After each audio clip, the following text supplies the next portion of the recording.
നഷ്ടങ്ങളെക്കുറിച്ചൊന്നും ഇനി മോൾ ഓർക്കണ്ട. നിനക്ക് നിന്റെ മോനും വിധിച്ചതൊക്കെ കിട്ടും.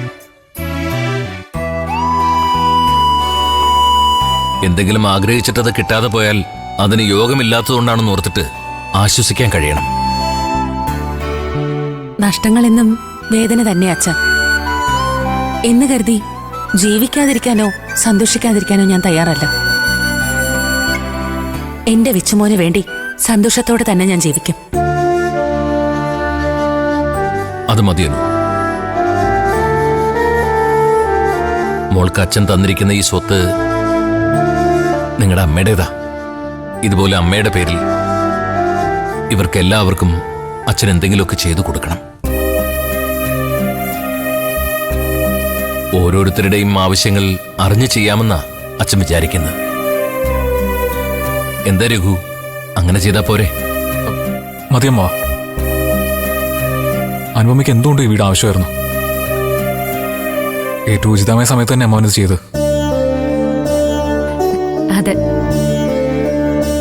അനുചേച്ചി ഇവിടെ സ്ഥിരമായി താമസമാക്കിയ സ്ഥിതിക്ക് അച്ഛന്റെ മക്കളെല്ലാരും ഇനി ഒരു സ്ഥലത്ത് തന്നെ ഉണ്ടാവുമല്ലോ.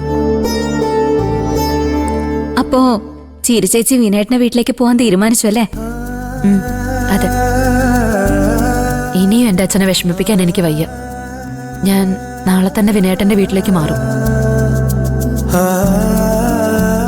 നിന്റെ മനസ്സ് ഇതുവരെ മാറിയില്ലേ? ഇതേ നിന്നെ കുറിച്ച് ഓർത്താ നമ്മുടെ അച്ഛന് ഏറ്റവും വലിയ സങ്കടം. നിന്നോട് ആവശ്യപ്പെട്ട കാര്യങ്ങളിൽ നിന്നൊക്കെ ശബരി ഒരുപാട് പിന്നോട്ട് പോയിരിക്കാം. നീ ഏത് നിമിഷം അങ്ങോട്ട് ചെല്ലുമെന്നുള്ള പ്രതീക്ഷയിലാവും. വേണമെങ്കിൽ ഞാനും അമ്പിളി നിന്നെ അവിടെ കൊണ്ടുവിടാം. അത് വേണ്ട. ഞാൻ അച്ഛന്റെ കൂടെയല്ലേ അവിടെ നിന്ന് ഇറങ്ങി വന്നത്.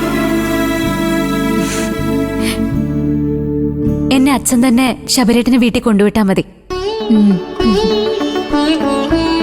സന്തോഷായി മക്കളെ.